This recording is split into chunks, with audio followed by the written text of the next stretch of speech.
नमस्कार, मैं रानी शेख, राष्ट्रीय अध्यक्ष, राष्ट्रीय एकता फाउंडेशन। ये वीडियो जो है जिन लोगों ने बर्ड सेक्टर में आवेदन करे हैं या करने जा रहे हैं उन लोगों के लिए है। जैसे हमारे संगठन के भी काफ़ी सारे लोगों ने बर्ड सेक्टर में आवेदन करे हैं, या बहुत सारे लोग ऐसे हैं कि जिन्होंने हमारे साथ कोई कार्रवाई तो नहीं की है, पर हमारे व्हाट्सएप ग्रुप में या कहीं ना कहीं हम लोगों से टच में हैं। उन लोगों ने कहीं से भी फॉर्म आए उनको फिलअप कर दिए और जमा कर दिए। देखिए, जिन लोगों ने भी बर्ड सेक्टर में आवेदन करे हैं, आप लोगों को अधिकार है उस एक्ट में कि आप निवेशकों को अधिकार है कि वो बर्ड सेक्टर में आवेदन करें और कलेक्टर कार्यालय पे आरटीआई लगा के जानकारी ले सकते हैं कि भाई हम लोगों ने जो आवेदन किया था उस पर क्या कार्रवाई हुई है। अब मान लो जैसे कि आप एजेंट भी हो, मैं तो अपना एजेंटों का ही लीड रोल कर रही हूँ, इसलिए मैं दोनों चीज़ों को देख के चल रही हूँ। बहुत सारे संगठन ऐसे हैं कि जो कंपनी की तरफ से चलाए जा रहे हैं, बोलते तो हैं कि हम जनता की तरफ से हैं या आम निवेशक के एजेंटों की तरफ से, बाकी उनको कंपनियां हैं मैनेज कर रही है, वो निवेशकों से या एजेंट से कुछ लेते भी नहीं हैं, सिर्फ ये दिखा रहे हैं कि भाई हम लोगों का भला चाहते हैं। बाकी इस एक्ट में देखना उलझने बढ़ेगी, सुलझाने वाली चीज़ें नहीं हैं।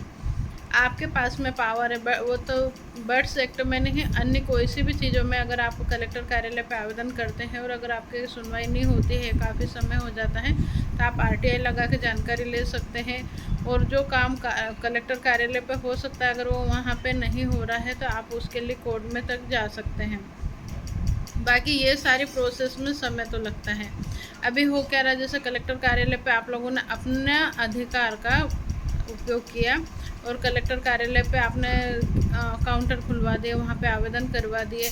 आवेदन करवाने के बाद में फिर प्रेशर बनाया जा रहा है कि भाई कलेक्टर कार्यालय से ही पैसा मिलेगा। तो बहुत सारे लोग जब निवेशक वहाँ जाते हैं तो कलेक्टर कार्यालय कलेक्टर या स्टाफ बहुत ज़्यादा चिड़े हुए हैं। अब हो क्या रहा है, वहाँ पे जितने भी आवेदन आए, क्योंकि कलेक्टर साहब खुद तो जांच करते नहीं है, वो उसको थाने क्षेत्र पे उतार देते हैं, एसपी कार्यालय उतरते हैं, एसपी कार्यालय से उतर रहे हैं थाने पे। अब थाने पे जैसे मान लो आप दबाव बना रहे कलेक्टर पे कि बर्ड्स एक्ट में हमारे को पैसा दिलवाया जाए, तो वैसे ही कलेक्टर भी नीचे आदेश उतार दे रहे हैं कि भाई बर्ड्स एक्ट में जो भी अपराधी होते हैं उनके खिलाफ कार्रवाई की जाए और निवेशकों को पैसा जल्दी दिलाया जाए।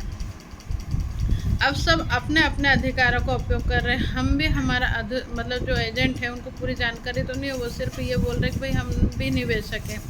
तो आप सिर्फ अपने पैसे लेने के लिए प्रेशर बना रहे हैं। कलेक्टर पे प्रेशर बन रहा है, कलेक्टर पुलिस वाले पे प्रेशर बना रहा है, पुलिस वाला जांच कर रहा है और जांच में फिर निवेशकों से कथन लिए जा रहे हैं कि भाई आपका पैसा किसने जमा किया था। तो जो इतना लंबा समय हो गया है, निश्चित रूप से जब निवेशकों को दौड़ना पड़ रहा है तो निवेशक भी चिड़े हुए और यही बोल रहे हैं कि हमारा एजेंट हमारा पैसा नहीं दिलवा रहा है। वहाँ पे पुलिस वाले, मेरी कई पुलिस वालों से कलेक्टर साहब से बात हुई है, उनका ये कहना है कि मैडम ये है कि ये एजेंट भी तो दोषी हैं। अब जो आवेदन जाता है, आवेदन में जो मांग होती है उसी आधार पर कार्रवाई होती है।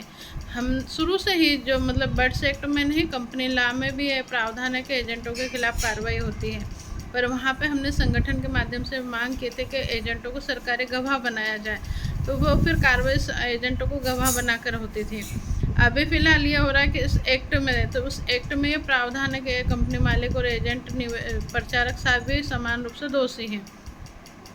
अब संगठन तो क्या कर रहा है, सिर्फ एक आवेदन दिलवाते जा रहे, आगे बढ़ते ही जा रहे हैं। उन लोगों को तो सिर्फ एक माहौल बनाना है कि हाँ देखो, शासन प्रशासन कोई भी नहीं सुन रहा है, सिर्फ हम ही आपके हमदर्द है, आपके पास में ये प्रावधान है, पर इतना करता कौन है। जब मान लो थाने पे या फिर कोर्ट में कोई उलझ जाता तो उसमें इतनी हिम्मत रह नहीं जाती है।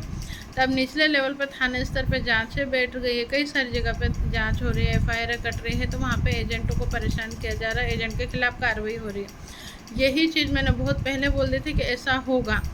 अब ये है कि वो करवाने वाले उस टाइम पे बोल रहे थे कि नहीं, किसी एजेंट पे कार्रवाई नहीं होगी। अब एजेंट पे कार्रवाई हो रही है, तो अब ये बोला जा रहा है कि अब इनके बचाव के लिए हम लोग कोर्ट तक जाएंगे। तो यही चीज़ हमने पहले बोली थी कि ऐसा होगा, तो वो करते ही नहीं, तो बहुत सारे लोग फंसते ही नहीं। अब ये है कि फंसने के बाद में फिर आप वापस से इलाज करोगे, फिर थोड़ी चीज़ें कुछ और करोगे। मतलब ये है कि जाना तो कोर्ट में ही, पर अब पहले सिर्फ ये था कि आपको एक पैर टूटा हुआ था कि आपके निवेशकों का पैसा लेने के लिए कोर्ट में जाना था।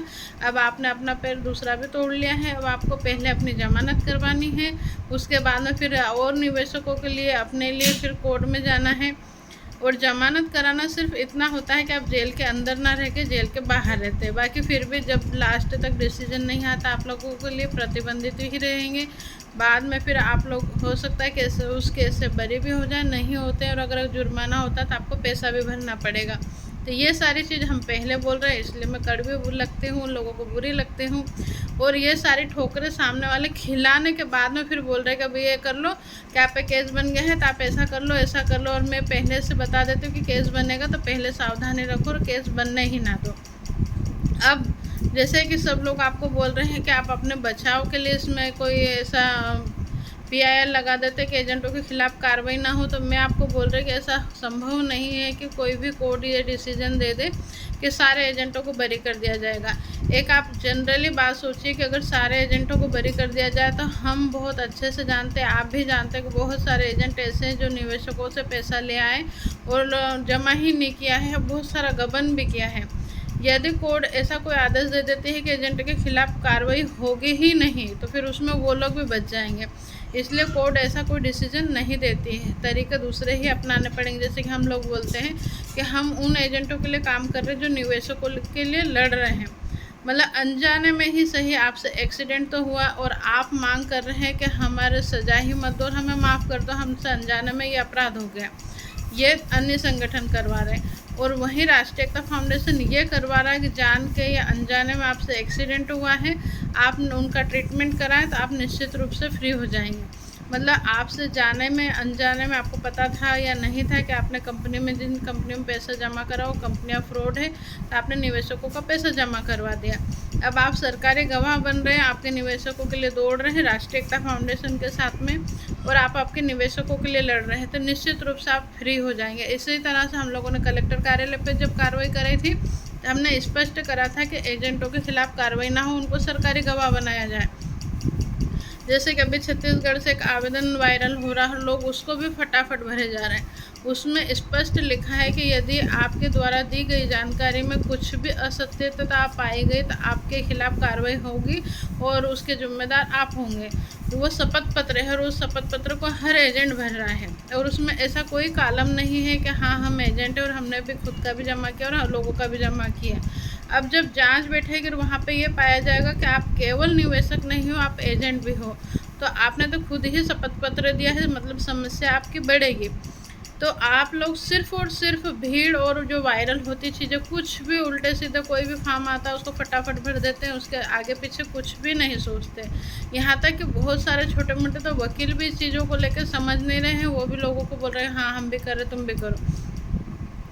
कई सारे संगठन जैसे अभी मैं मतलब ये है कि हाँ रिजल्ट मेरे भी नहीं आए और लोगों के भी नहीं आए, तो भी मैं बहुत खुश हूँ, संतुष्ट हूँ, क्योंकि मैं सिंगल रहकर भी या कम लोगों का नेतृत्व करते हुए भी मतलब ये है कि मेरा सच बोलने की वजह से ही मेरा विरोध हो रहा है, फिर भी मैं सच पे ही टिकी हुई हूँ शुरू से लेकर अभी तक। और जहाँ पे लाखों मतलब कई सारे ऐसे संगठन जिनसे खुद से कुछ नहीं हुआ, पहले भी गुमराह करते रहे, वो सारे संगठन एक होके मतलब लाखों की संख्या में एक होकर फिर भी झूठ का ही सहारा ले रहे, तो फिर बोला जाएगा ना कि भाई भले वो भीड़ है तो भी झूठ का सहारा ले रहे, हम कम लोग हैं फिर भी सच के साथ चल रहे। रिजल्ट वहाँ पर भी नहीं, रिजल्ट यहाँ पर भी नहीं है, पर यहाँ पे समस्या नहीं बढ़ रही, वहाँ पे समस्या लगातार बढ़ रही है।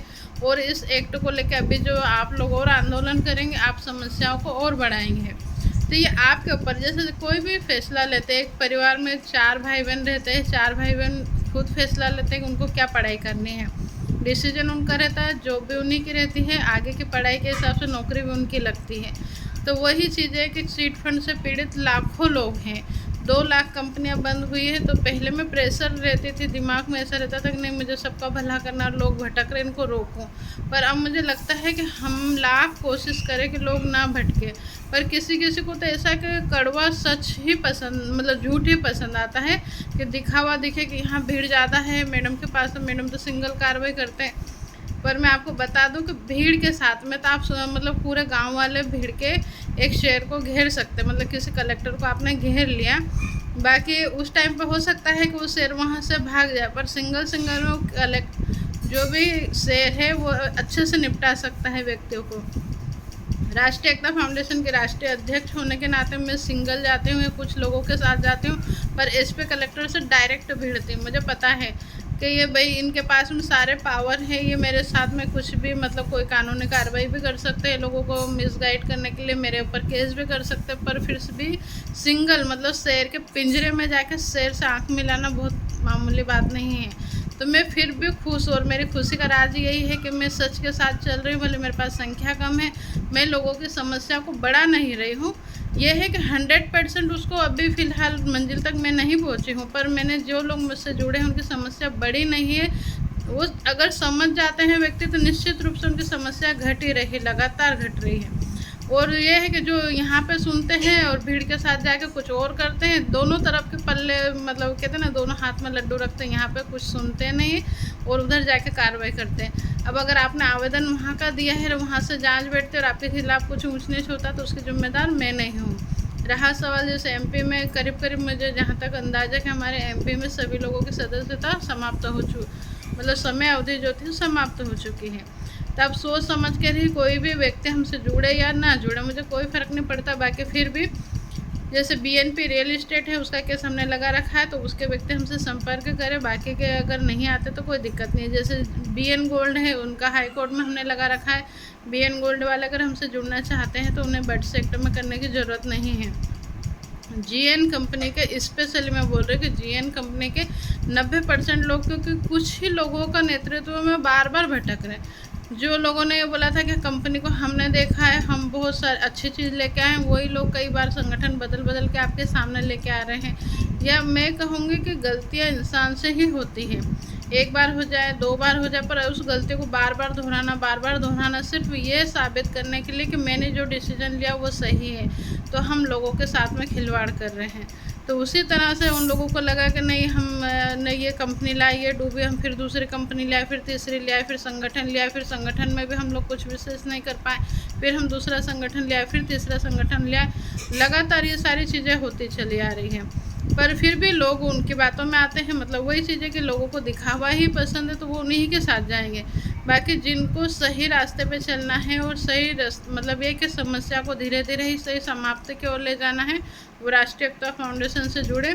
ये मैं वीडियो वायरल कर रही हूँ। उसके बाद में BNG global India limited, GN, BNP real estate, KBCL, Vishwamitra और ये HVN कंपनी के ये लोग जो भी है वो संपर्क करें। उनका केस हम लोग लगा चुके हैं या फिर प्रोसेस में है, तो वो लोग हमारे साथ में आए जो आना चाहते हैं। और बाकी जो लोग भटक रहे हैं वो भटक सकते हैं, कुछ भी नहीं होगा। कुल मिला के ये है कि समस्या बढ़ा कर ही फिर वापस उनको वहीं पे आना पड़ेगा। ये है कि उन लोगों को हमारे साथ आना पसंद नहीं आएगा, तो वो फिर किसी और तरीके से ही सही पर समस्या को बढ़ा कर ही आगे बढ़ेंगे।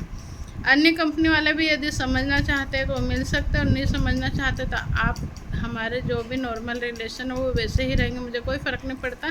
पर आप मुझसे सवाल करने के भी अधिकारी नहीं हैं, क्योंकि आप हमारे साथ में है ही नहीं। जब आप हमारी सुन ही नहीं रहे तो फिर सलाह लेने से फ़ायदा भी नहीं है। धन्यवाद।